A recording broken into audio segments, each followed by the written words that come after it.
продолжить про Ингушетию. Вы сказали, что они постепенно идут по пути, связанному с законом, да, и обходятся без скандалов. Правильно понимаю, что скандалы мешают вот этому рутинному, но, возможно, успешному пути?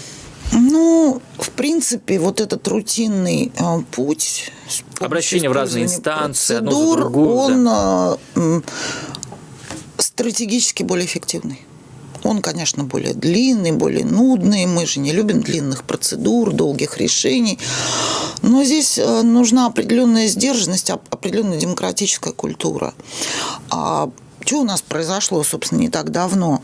Ну, помимо заключения соглашения между главой Ингушетии и главой Чечни о передаче части территорий Ингушетии Чечне, после этого парламент Ингушетии принял соответствующий закон, то есть одобрил это соглашение. После этого был обжалован этот закон в Конституционный суд Ингушетии.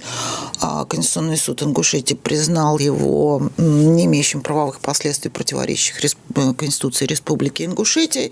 И вот буквально 8 ноября глава Республики Ингушетия подал запрос в Конституционный суд России с просьбой подтвердить этот закон и сказать, что Конституционный суд Ингушетии не прав. Это правильное решение? Это президент республики должен был делать?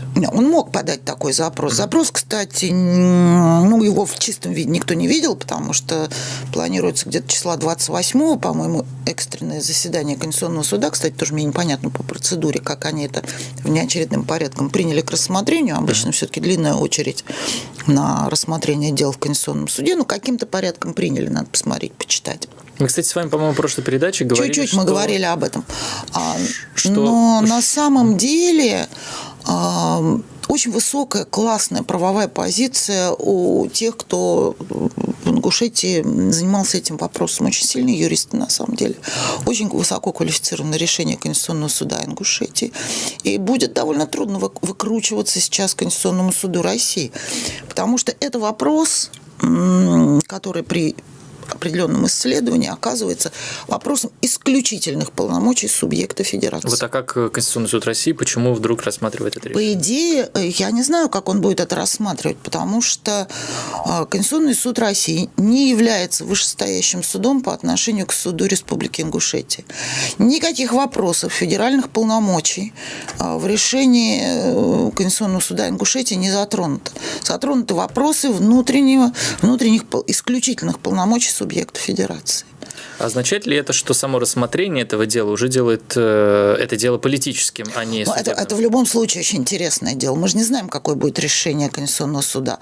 Может быть, они это приняли, потому что очень оно резонансное. Может быть, они возьмут и откажут. Так например. Это тоже будет политическим решением. Почему политическое решение? В любом случае изменение границ муниципальных образований или субъекта федерации – это политический вопрос.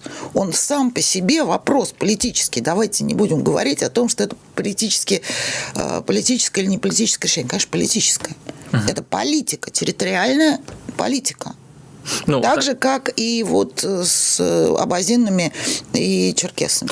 Тогда это политические вопросы. А вот будет ли предвзятым, там, сверху надавленным решение Конституционного суда, не знаю. Вот меня сегодня очень вдохновили те два судьи, которые написали жесткие особые мнения. Мне кажется, единогласия здесь внутри Конституционного суда не будет. Для себя я просто человек не очень образованный в этом смысле. Вы не обязаны. Там же не большинством, в смысле, там же большинством голосов все-таки принимается решение. При особых мнениях судей, которые, допустим, с этим не согласны. Ну и что? То есть два особых будут мнения. Открытые слушания. Посмотрим. Может быть, Конституционный суд эти открытые слушания и затеял для того, чтобы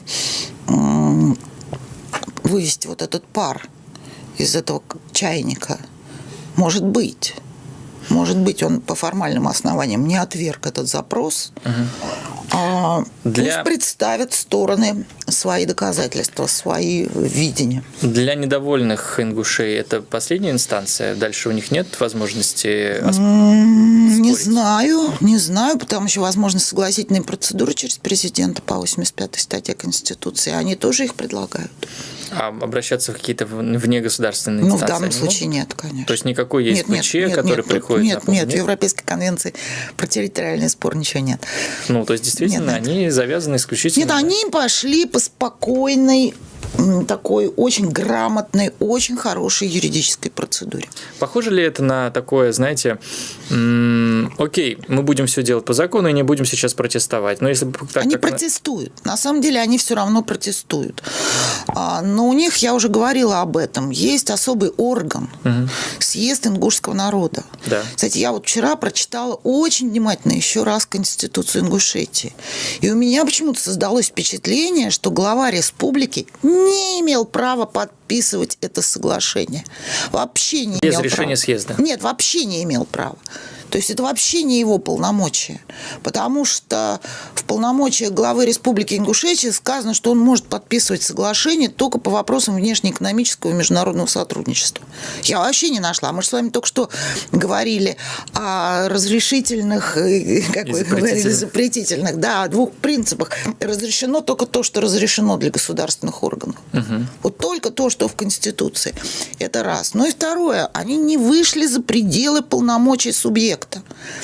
Если сказано в Конституции России в 67-й статье, что изменение границ субъекта возможно только по взаимному согласию субъектов, и больше ничего не сказано в федеральном законодательстве, и нету никаких правил, как меняются эти границы, значит, это не 71-я, не 72-я статья Конституции, одна из которых говорит о полномочиях Федерации, другая о полномочиях совместных. Значит, это 73-я статья, то есть по остаточному принципу все остальные полномочия принадлежат исключительно субъекту. Вот пусть они решают.